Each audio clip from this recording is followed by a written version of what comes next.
যে একজন নারী কর্মী, মানে আমি আসলে অবাক হয়ে গিয়েছি যে জামাত ইসলাম কিভাবে তাদেরকে প্রশিক্ষণ দিয়েছে। মানে তিনি কর্মী, তার জন্য জাতীয় সংসদে আলটিমেটাম দেওয়া হয়েছে। আমির মানে যিনি আসলে বিরোধী দলীয় নেতা, তিনিও আসলে সেই কর্মীর জন্য বিবৃতি পর্যন্ত দিয়েছেন। তাহলে নেতার থেকে কর্মীর প্রভাব জামাতে আসলে কতটা গুরুত্বপূর্ণ। দেখেন তাকে আসলে কেন গ্রেপ্তার করা হলো। শুরুতে আমি আসলে সারা রাত ধরে দেখছি যে মনিরা শারমিনরা অনেকে তার পক্ষে পোস্ট দিল। আমার মনে হয় যে তার পরবর্তী আরেকটা পোস্ট আমি দেখেছি যে একজন নারী হয়ে আরেকজন নারীকে এভাবে নর্তকী বলা যায় না। দেখেন তিনি প্রথমত একটা পোস্ট করলেন যে মেয়ের জামাইকে নিয়ে মুভি দেখতে সিনেমা হলে প্রধানমন্ত্রী। ডেইলি ক্যাম্পাস একটা নিউজ করেছিল, সেখানে তারা হেডলাইন দিয়েছিল মেয়ে জামাইকে নিয়ে মুভি দেখতে সিনেমা হলে গেলেন প্রধানমন্ত্রী। দেখেন এই ক্ষেত্রে তিনি ইঙ্গিত করেছেন যে জামাই মেয়ে, যেখানে বাবা মেয়ে সিনেমা হলে গিয়েছে সিনেমা দেখতে, সেখানে বাবা মেয়েকে তিনি জামাই মেয়ে বানিয়ে বা ওই ধরনের কল্পনা করে ফেসবুকে পোস্ট করেছেন। এরপরে দেখেন শামা উবাইদ আপা, তাকে নিয়ে তিনি মন্তব্য করেছেন যে সাবেক নর্তকী মমতাজ জেলে, তো আরেকজন সংসদ। এই হলো জামাতের নারী কর্মী। আরো আসে, এরপরে দেখেন যে তিনি কিভাবে গুজব ছড়াতেন। বাসা বাড়িতেও সন্ধ্যার পরে অকারণে লাইট ফ্যান ব্যবহার করা যাবে না, তদারকিতে থাকবে ছাত্রদল যুব দলের নেতা কর্মীরা। রুহুল কবির রিজভির নামে বিএনপির সংগ্রামী যুগ্ম মহাসচিব, এইভাবে তিনি ভুয়া ফটোকার্ড ছড়িয়েছেন। তার যদি টাইমলাইনে আপনি যান তাহলে মনে হবে আমি হয়তো জান্নাতে না, আমি জাহান্নামে আছি। জামাত তো নির্বাচনের সময় জান্নাতের টিকিট তারা বিতরণ করেছে এবং এই টিকিটের নামে তারা কালো টাকা তারা ভোটের জন্য বিতরণ করেছে, মানে ভোট কেনাবেচা করেছে। তো সেই জামাত ইসলামের কর্মীদের প্রত্যেকের যদি আপনি ফেসবুক টাইমলাইন ঘাটেন মোটামুটি এই একই রকম অবস্থা। এখন এই যে আপনার টকশোতে আমি রয়েছি, আপনি কমেন্টগুলো একটু চেক করেন, দেখবেন গালিগালাজ শুরু হয়েছে। কারা করতেছে? টাইমলাইনে যান, এরা জামাত শিবিরের কর্মী। অর্থাৎ তারাও যে একসময় বলতো না যে আমরা ক্ষমতায় গেলে আমরা শরিয়া আইন বাস্তবায়ন করতে চাই, ওই আদর্শিক নীতির জায়গা থেকে তারা এখন সরে গিয়ে তারা এখন মানে গালি গালাজের আদর্শিক একটা তারা মানে রাজনীতি মনে হয় প্রতিষ্ঠা করেছে। তো যে কারণে হয়তো তাহের ভাই এখন বলছে যে আমাদের নেতৃবৃন্দ তো আসলে গালি গালাজে অভ্যস্ত, এদের মাধ্যমে কিভাবে আসলে আমরা শরিয়া আইন প্রতিষ্ঠা করবো, এই জন্য তাদের নীতি থেকে সরে এসে তাহের ভাই নিজেই বললেন, জামাতের অত্যন্ত প্রভাবশালী নেতা, তিনি নিজেই বললেন যে আমরা তো কোথাও বলি না যে আমরা ক্ষমতায় গেলে আমরা শরিয়া আইন বাস্তবায়ন করবো। এখন তাহলে আমার প্রশ্ন হলো, তাহলে কি আপনারা আসলে এখন এই গালির আইন বাস্তবায়ন করতে চান এবং এই গালিকেই আপনারা মনে করেন বাক স্বাধীনতা? যে নারী নেত্রী এইভাবে প্রধানমন্ত্রীকে নিয়ে তার কন্যাকে নিয়ে মন্তব্য করেছে, আর একজন তার রাজনৈতিক সহকর্মীকে নিয়ে নর্তকী হিসেবে মমতাজের সাথে তুলনা করে মন্তব্য করেছে, তাকে তো জামাতের নারী কর্মী হিসেবে দাবি করতেও জামাতের আমি লজ্জা হওয়া দরকার ছিল।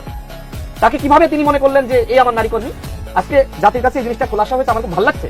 অন্তত এই নারী কর্মীর স্বীকৃতি দিয়ে জামাত, যেটা এতদিন ধরে তারা অস্বীকার যাচ্ছিল যে এই গালিগালাজ আমরা করি না, আজকে প্রমাণিত হলো যে জামাতের এই সকল ছাত্রী কর্মীরা তারা আজকে বাংলাদেশে যে ধরনের একটা মানে অনলাইন তো আমরা কেন যাই, তাই না? আমরা এক ধরনের বিনোদনের জন্য, যখন আমরা বিরক্ত হয়ে যাই কাজের ফাঁকে আমরা একটু ঢুকি দেখি।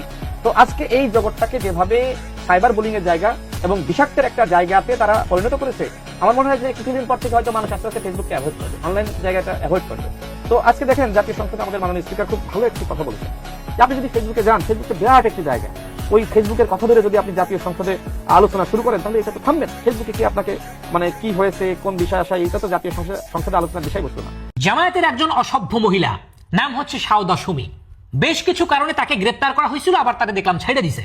এই মহিলা ভুয়া ফটোকার্ড তৈরি করে বেশ অপতথ্য ছড়ায়। তার ছড়ানো কিছু অপতথ্য আমি আপনাদেরকে একটু পড়ে শোনাই। জাইমা রহমানকে নিয়ে তার বাবা তারেক রহমান গেছে মুভি দেখতে, সেই ফটোকার্ড শেয়ার করে তিনি জাইমাকে জামাই বানাই ফেলছে। আচ্ছা, বাবা মেয়ের ঘুরতে যাওয়া কোনো অসভ্য ছাড়া এই বিষয় নিয়েও কেউ টিটকারি করতে পারে? এরপরে শামা ওবায়দের একটা ফটো শেয়ার করে তিনি লিখছে সাবেক নর্তকী মমতা জেলে, তো আর একজন সংসদে। আচ্ছা, শামা ওবায়দ ইনি কি সংসদে গিয়ে নাচা দেখাইছে না গান গাইছিল? তো আপনি কোন ভিত্তিতে তাকে নর্তকী বললেন? এখন আমি একটা কথা বলি, শামা ওবায়দ যদি নর্তকী হয় তাহলে আপনাদের মতো সাউদারা হচ্ছে নর্তকী প্রো ম্যাক্স। আর একটা পোস্টে তিনি একটা ফটোকার্ড ব্যবহার করছেন, সেখানে লিখছেন বাসা বাড়িতেও সন্ধ্যার পরে অকারণে লাইট ফ্যান ব্যবহার করা যাবে না। ভালো কথা।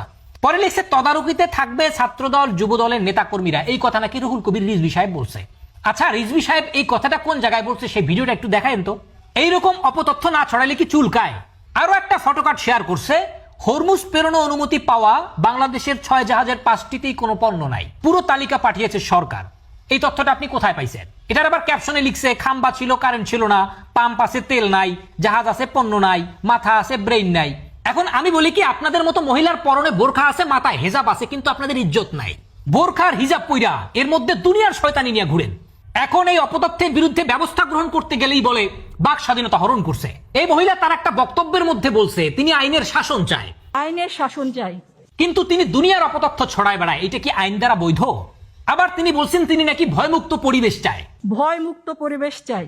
ওই দিক থেকে তাদের নেতাদের ভয়ে আমার বোনেরা ঠিক মতো স্কুলে যাইতে পারে না, ক্লাস করতে পারে না, তাদের দ্বারা শ্লীলতাহানির শিকার হয়। আমার প্রবাসী ভাইদের স্ত্রীরা ঠিক মতো বাসায় থাকতে পারে না তাদের ভয়ে। আজকে দেখলাম সালাউদ্দিন আম্মার তিনি একটি পোস্ট করছে, ফটো একটা বানাই দিছে, বলছে বাক স্বাধীনতার আরেক নাম শেখ তারেক রহমান। আর একটা ছেলে নাজমুল ইসলাম জিকু, তিনি একটা পোস্ট শেয়ার করছে, তারেক রহমান শুয়ে আছে। আর যেই কথাগুলো লিখছে এই কথাগুলো ভাই আমি এখন পড়তে পারবো না, আপনারা একটু ভিডিও পজ করে একটু পড়ে নিয়েন।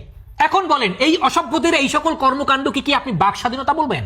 এখন ধরেন এদের আম্মাদের এক একটা ছবি এআই দিয়া উলঙ্গ কইরা যদি বিলবোর্ডের রাস্তার মাঝখানে টানাই দেই, তাহলে সেটা কি বাক স্বাধীনতা হবে? এখন আপনাদের উদ্দেশ্য করে একটা কথা বলতে চাই, দয়া করে এই সকল সীমা লঙ্ঘন করা বন্ধ করেন। আপনাদের ছাড় দেওয়া হচ্ছে কিন্তু ছেড়ে দেওয়া হবে না, এটা মাথায় রাখেন।